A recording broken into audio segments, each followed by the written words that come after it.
அனைவருக்கும் வணக்கம். Astro mind therapy அன்புள்ளங்கள் அனைவரையும் இந்த புதிய வீடியோவில் சந்திப்பதில் பெருமகிழ்ச்சி அடைகிறேன். ஆஸ்ட்ரோ மைண்ட் தெரபி சார்பாக மாத அறிவுறுத்தல்கள்ங்கிற வீடியோ ஒவ்வொரு மாதமும் 12 ராசிகளுக்கும் போட்டு வரேன். அந்த வகையில் மார்ச் 20 முதல் ஏப்ரல் 20, 2026 விருச்சிக லக்னம் அண்டு விருச்சிக ராசி அன்புள்ளங்களுக்கு என்ன மாதிரி பலன்கள் ஏற்பட போது, அவர்களுக்கான அறிவுறுத்தல்கள் என்ன அப்படிங்கிறது தான் இந்த வீடியோவில் பார்க்க போகிறோம். விருச்சிக லக்னம் அண்டு விருச்சிக ராசி அன்புள்ளங்களுக்கான அறிவுறுத்தல் என்பது வித்தை பலிதமாக போராடும் மாதம். மீண்டும் உங்களுக்கான அந்த தலைப்பை அறிவுறுத்தலை கொடுக்குறேன். வித்தை பலிதமாக போராடும் மாதம். அந்த தலைப்புலேருந்து புரிஞ்சிருக்கலாம். ரொம்ப கஷ்டப்பட்டு ஜெயிக்கிற மாதிரி, கஷ்டப்பட்டு காரியங்களை முடிக்கும் மாதிரி, கஷ்டப்பட்டு உங்கள் வித்தையை முழுமையாக்குவது போல் இருக்கும். சொதப்பிக்கிட்டே இருக்கும். அந்த மாதிரி ஒரு நிலைமை இருக்குது. ஜாக்கிரதை. ஏன் இதை மாதிரி ஒரு அறிவுறுத்தல் கொடுக்குறேன் அப்படின்னா, உங்களுக்கு 4-5 பாவகங்கள் வழுக்கு. அது நல்லது தானே சார். வித்தை, திறமை, அதிர்ஷ்டம் இதெல்லாம் நல்லா தானே இருக்கும். ஆனால் கெட்டவர்கள்லாம் வழுக்கிறாங்க. இப்போ உங்கள் லக்னாதிபதி ராசி அதிபதியே 6ஆம் இடத்ததிபதியாக போய் 4ல் உட்கார்ந்துருக்கார். அப்போ எதுவும் ஈஸியாக கிடைக்காது. சுகக்கேடுகளை வரவழைச்சி தான் கொடுக்கும். ஒரு ட்ரிப்புக்கு 2 ட்ரிப்பு முயற்சி பண்ணுறது, என்ன நடக்குதுன்னு தெரியாமல் குத்து மதிப்பாக ஜெயிக்கிறது, இப்படிங்கிற நிலைமையை தான் இவர் கொடுப்பார். அண்டு 5க்குரிய அந்த குரு பகவான் 8ல் போய் மறைகிற புத்தியும் சரியாக வேலை பார்க்காது. பேச்சும் குளரும். சும்மாவே லைட்டாக குளருவீங்க. காலப்புருஷ தத்துவப்படி 8வது ராசியாக வர்றதால ஒரு பதட்டம், ஒரு பேச்சில் ஒரு தெளிவு இல்லாதபடி ஒரு ஒரு ஒரு சுணக்கம் இருக்கும். ஒரு இது இருக்கும். ஒரு குறைபாடு இருக்கும். அதான் வெடுக்குன்னு தேல் கொட்டுற மாதிரி பேசுறது, அப்படி வேணா பேசுவீங்க. ஸோ அந்த மாதிரி ஒரு தன்மை இருக்கும். அதனால் இந்த மாதம் 4ஆம் இடத்தில் அந்த செவ்வாய் இருப்பது, அது செவ்வாய் தோஷம் போல தான். 6ஆம் இடத்ததிபதியாக போய் 4ல் இருக்கிறப்ப சுகக்கேடுகளை வரவழைத்து உங்கள் வித்தை திறமையை முழுமையாக காட்ட முடியாதபடி அவர் பிரச்சனை பண்ணுவார். இருந்தாலும் காரியம் நடக்கும். போராடி தான். அதான் போராடும் மாதம் அப்படின்னு போட்டேன். ஆனால் அதிர்ஷ்டம் கிடைக்குமாங்கிறதுல டவுட்டாக இருக்குது. ஏன்னா 5க்குரிய உங்களுக்கு முழு சுபரான 2-5க்குரிய குரு 8ல் மறையிறது தான் ட்ராபேக். அதனால் பிரச்சனை இருக்கும். ஆனால் போராடி ஜெயிப்பீங்க, லாபம் வரும். போராட்டம் இருக்க தான் செய்யும். அண்டு உங்களுக்கு 3-4க்குடைய அந்த சனி பகவான் குரு வீட்டில் இருக்கார். அப்போ ஓரளவு உங்கள் வித்தை திறமை மற்றவர்களால் மதிக்கும்படி அது கண்டிப்பாக இருக்கும். ஒரு முயற்சியில் அதிர்ஷ்டம் கிடைக்கும். இருந்தாலும் லேட்டாக கிடைக்கும். சனி பகவான் அப்படி ஒரு லேட்டு பிக்கப் பண்ணுவார். அப்படி ஒரு மந்தன், டல்லு, சோம்பேறித்தனம்னு அது வரும். அண்டு 10ஆம் இடத்ததிபதியான சூரியன் 5ல் இருக்கிறது சிறப்பு. பாவக ரீதியாக சிறப்பு.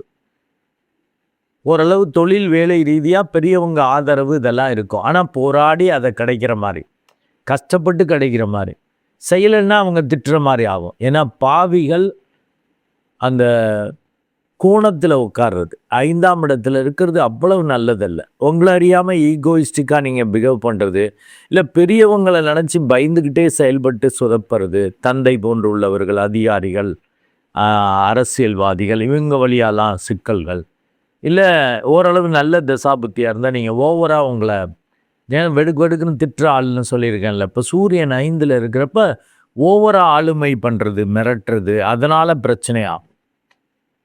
அவங்க ஓவராக ஆணவமாக, அகங்காரமாக, திமிராக பிஹேவ் பண்ணிங்கன்னு வச்சுக்கோங்க, மற்றவங்க ஒத்துழைப்பு இருக்காது. அப்போ உங்கள் காரியத்தை முடிக்க கஷ்டப்படுற மாதிரி ஆகும்.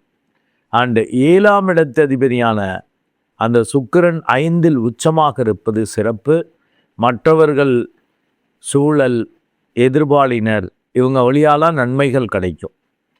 ஆனால் வெரி ஷார்ட் டூரேஷன்லேயே அவர் 6ல் போய் மறைகிறார். அதாவது 26/3/2026 அன்று 6ஆம் இடத்துக்கு போயிடுறார். அப்போ மற்றவங்க சூழல் வழியாக பகை, விரோதம், போட்டிகள், பிரச்சனைகள் இதுதான் நடக்கிற மாதிரி இருக்கும். நல்ல மெடிடேட் பண்ணிட்டீங்கன்னா தப்பிச்சுக்குவீங்க. ஏன்னா 4ல் ராகு 10ல் கேது இருக்குது.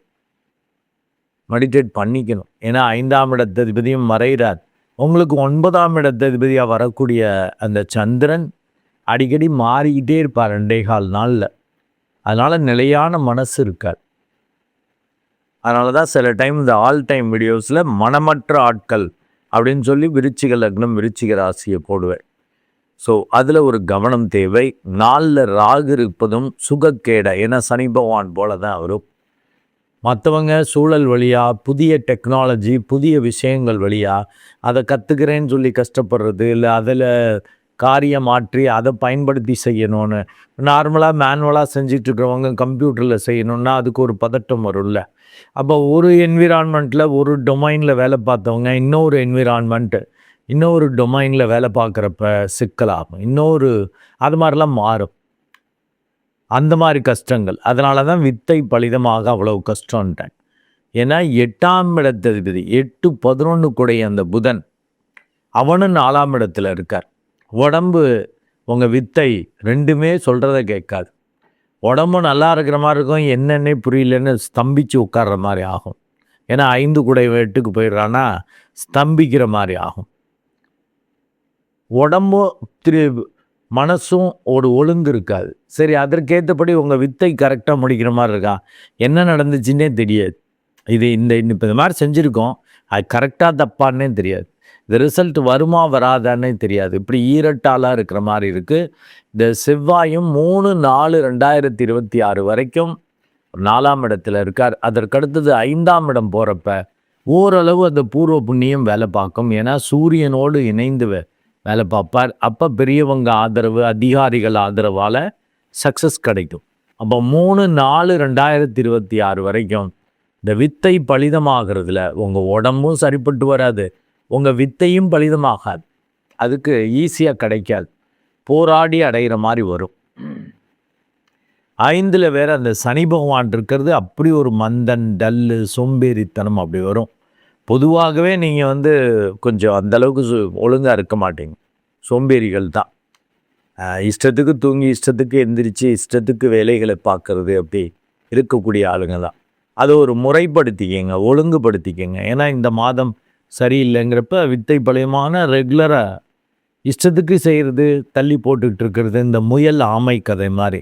முயலாமையால் கெடுற மாதிரி இருக்கக்கூடாது. முயலாமையால்னா முயற்சி செய்யாமையால், இல்லாட்டி முயல் ஆமை கதையில் முயல் தூங்கிரும்பார், அதை மாதிரி நீங்கள் பண்ணிடக்கூடாது. நல்லா மெடிடேட் பண்ணிட்டீங்கன்னாக்கா தவிர்க்கலாம். பெரிய அளவுக்கு சிக்கல் வராதபடி சூரியனும் செவ்வாயும் உங்களுக்கு காரிய வெற்றியையும் மரியாதை அந்தஸ்து உயரும்படியும் செய்து விடுவார். ஆனால் குரு பகவான் அஷ்டம குருவாக இருப்பது அவ்வளவு நல்லதல்ல. அவனே பூர்வ புண்ணியாதிபதியாகவும் போகிறது கஷ்டம். நல்ல மெடிடேட் பண்ணிட்டீங்கன்னா ஓரளவு தப்பிச்சுக்குவீங்க. புத்தி பேதலிச்சு என்ன பண்ணுறோன்னு தெரியாமல் தவறுதலாக பண்ணி மாட்டிக்காமல் இருக்க முடியும். இருந்தாலும் இது கோச்சார ரீதியான பலன்கள். தசாபுத்தியை பொறுத்து தான். தசாபுத்தி தான் 75%ன்னு சொல்லியிருக்கேன். இது 25% தான். இது கொஞ்சம் அந்தளவுக்கு அது சரியில்லை, ரொம்ப போராடி ஜெயிக்கிற மாதிரி இருக்குன்னா நல்ல தசாபுத்தியாக இருந்தால் ஜெயிப்பீங்க, இல்லாட்டி போராடி தோத்துடுற மாதிரியும் வரும். இது கோச்சார ரீதியான பலன்கள்ங்கிறத அனைத்து கோள்களையும். ஏன்னா ஒரு சில பேர் கமெண்ட்ஸில், சார் அது என்ன சார் சனி பயிற்சிக்கு பாசிட்டிவாக சொல்கிறீங்க, அடுத்து குரு வக்ர நிவர்த்தி இப்போ ரீசெண்டாக போட்டேன், அதில் என்ன நெகட்டிவாக சொல்கிறீங்க அப்படின்லாம் கமெண்ட் போடுறாங்க. அது குரு பயிற்சி சனி பயிற்சி குரு வக்ர நிவர்த்தின்னா அந்த கோளை மட்டும். சனி பயிற்சினா சனியை மட்டும், குரு வக்ர நிவர்த்தினா குருவை மட்டும். அது இதுவரையில் என்ன கஷ்டம் இருந்துச்சு, எப்படி மாறப்போகுது, அப்படி அந்த கோளை மையப்படுத்தி பலன்கள் இருக்கும். ஆனால் இப்போ நான் சொல்லக்கூடிய இந்த மாத அறிவுறுத்தல்கள்ங்கிறது அனைத்து கோள்களையும் அனுசரித்து யோகாதிபதிகளை அந்த பாவக ரீதியாக எந்த பாவகம் வலுக்குது, அது யோக பாவகமா இல்லை அவயோகத்தை கொடுக்கக்கூடிய பாவகமா, அதெல்லாம் பொறுத்து தான் நான் இந்த அறிவுறுத்தலை கொடுப்பேன். ஸோ இந்த கோச்சார ரீதியான பலன்கள் 25%ங்கிறது நான் சொல்லக்கூடியது. இந்த பலன்கள் 80% பொருந்தும். அதாவது 25%, அதாவது 1/4 80% அப்படியே நடக்கும். என்னதான் இருந்தாலும் தசாபுத்தி தான், பிறப்பு ஜாதகம் அதான் 75%. இது 25%ல் 80%. அதை சரியாக புரிஞ்சுக்கணும். இது அப்படியே நடக்கும். அதுக்குனால கொஞ்சம் விழிப்புணர்வு வச்சுக்கணும். இப்போ வித்தை பலிதமாக போராடும் நேரம்னா சரண்டர் ஆகிடும். ஏன்னா 9 குடையவன் ஒழுங்கு இல்லை. நீங்கள் இஷ்டத்துக்கு செய்ய ஒவ்வொரு காரியம். மெடிடேஷனும் அப்படி தான் பண்ணுவீங்க. மெடிடேஷனில் ஆர்வம் இருக்கும். ஏன்னா 9 குடையவனே உங்கள் ராசியில் இருக்கிற. ஆனால் அது நீச்ச வீடாக இருப்பதால் அதனால தான் மனமற்ற ஆட்கள்மை. ஒழுங்காக மெடிடேட் பண்ணுவீங்களான்னா கிடையாது. ஆனால் மெடிடேஷனில் ஆர்வம் இருக்கும். ஆன்மீக ரீதியாக ஆர்வம் இருக்கும். ரெகுலராக பண்ணிங்கன்னா உங்களை மாதிரி உச்சத்தை தொடுபவர்கள் யாரும் இருக்க முடியாது. ஆனால் ஒழுங்காக பண்ண மாட்டிங்களே, இஷ்டத்துக்கு பண்ணுவீங்களே. அதனால தான் ஜெயிலில் இருக்கிறவங்க மோடு முட்டி மாதிரி ரொம்ப கீழ்நிலையில் இருக்கக்கூடியவர்களும் விருச்சிக லக்னத்தில் இருப்பாங்க. வடுக்குன்னு திட்டிட்டு தனி மரமாக இருந்து எல்லாத்துக்கும் கஷ்டப்படுறவங்களும் இருப்பாங்க. அதே டயத்தில் உச்சத்தில் இருப்பாங்க. பெரிய அதிகார பதவி, ஒரு கம்பெனியில் டாப் எக்ஸிக்யூட்டிவாக போகிறது, பெரிய அளவுக்கு எந்த துறையில் அரசியலில் ஈடுபடுறாங்களோ அதில் பெரிய ஆள் ஆகிறது, அதுலேயும் இருப்பாங்க. ஏன்னா நீங்கள் ஒரு ரெகுலர் ப்ராக்டிஸ்னு வச்சுக்கோங்க. அந்த சோம்பேறித்தனத்தை தவிர்த்துட்டீங்க, இஷ்டத்துக்கு செய்கிறத தவிர்த்துட்டிங்கன்னாக்கா நீங்கள் பெருசாக கவலைப்பட மாட்டீங்க, உச்சத்தில் இருப்பீங்க. ஏன்னா இதில் யோகிகள் ஞானிகளும் விருச்சிக லக்னத்தில் இருப்பாங்க, விருச்சிக ராசியில். அதே டயத்தில் ஜெயிலில் இருக்கிற ஆளும் இருக்கும். பார்த்துக்கங்க. நல்ல மெடிடேட் பண்ணிட்டீங்கன்னா வித்தை பலிதமாக பெருசாக போராட மாட்டீங்க. இல்லை ஓரளவு போராட்டம் இருந்தாலும் இறுதி வெற்றி அந்த வித்தை பலிதமாக இல்லைன்னா கொஞ்சம் சிக்கலை சந்திக்கிற மாதிரி இருக்கும். இருந்தாலும் ரொம்ப கஷ்டமாக இருந்தால் உங்கள் பிறப்பு ஜாதகத்தெல்லாம் பார்த்து ஒரு தெளிவாகிக்கணும். ரொம்ப ஸ்ட்ரெயின் பண்ணி உடம்பை கெடுத்துடக்கூடாது. ஏன்னா 4ஆம் இடம் வித்தையும் குறிக்கும், உடல் நலத்தையும் குறிக்கும். சுகக்கேடுகளை வரவழைச்சிட்டிங்கன்னா வம்பு. ஏன்னா உங்கள் லக்னாதிபதி ராசி அதிபதியே 6ஆம் இடத்ததிபதியாக போகிறார் இல்லையா. 6ஆம் இடத்ததிபதி 4ல் இருக்கிறப்ப சுகக்கேடுகளும் வரும். கிட்டத்தட்ட 3/4/2026 வரைக்கும் உடம்புல கவனம் வச்சுக்கேன். வேலை இருக்கட்டும், வேலை செய்யணும் தான், ரைட்டு. ஈக்குவலாக சுவர் இருந்தால் தானே சித்திரம் வரைய முடியும், அதை புரிஞ்சுக்கணும். அண்டு சுக்கிரன் 5ல் இருக்கிறது நல்லது. ஒரு 6 நாள் தான் இருக்கார். 26/3/2026 அன்று அவர் மறைவு ஸ்தானத்துக்கு வந்துடுறார். அதனால தான் மற்றவங்களாலும் பிரச்சனைன்னு சொன்னேன் இந்த ஆரம்பத்தில். அதை பார்த்துக்கணும். அண்டு புதன் உங்களுக்கு 8-11 குடைவன். 11/4/2026 வரைக்கும் 4ஆம் இடத்துல இருக்கார். என்னதான் பயம், தடைகள், பிரச்சனைகள் வந்தாலும் லாபத்தை கொடுக்குற மாதிரி. எது வரைக்கும் அப்படின்னா 11/4/2026 வரைக்கும் புதன் ஓரளவு லாபத்தை கொடுக்குற மாதிரி பண்ணுவார். எதிர்பாராமல் லாபம் கிடைக்கும். ஆனால் அவர் 5ஆம் இடம் போகிறப்ப பாவக ரீதியாக நல்லது, ஆனால் நீச்சமாயிடு. அது நீச்சமாகிறப்ப என்ன ஆகும், அந்த லாபம் கிடைக்காது. கிடைச்சாலும் அப்படியே காலியாயிடும்.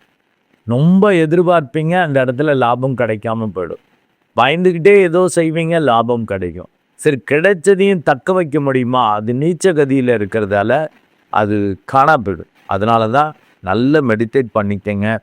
அந்த 4ல் உள்ள ராகு, 10ல் உள்ள கேது கண்டிப்பாக புதிய விஷயங்கள், புதிய நபர்கள், புதிய டெக்னாலஜி, அதன் வழியாலாம் அந்தஸ்து மரியாதை உயரும்படி, நீங்கள் எதிர்பார்க்காதபடி பயந்துக்கிட்டே குழம்பிக்கிட்டே செய்யக்கூடிய விஷயங்கள் கூட பலிதமாகும். இல்லாட்டி போராடி சிக்கலை ஏற்படுத்திக்கிற மாதிரி வரும். என்னதான் இருந்தாலும் போராட்டம் இருக்கும். அதை கவனம் வச்சுக்கோங்க. இந்த சூரியனும் 15/4/2026 வரைக்கும் 5ல் இருக்கார். கொஞ்சம் அடக்கி வாசிங்க. பெரியவங்க, அதிகாரிகள், அரசியல்வாதிகள், தந்தை போன்று உள்ளவர்கள்ட்ட.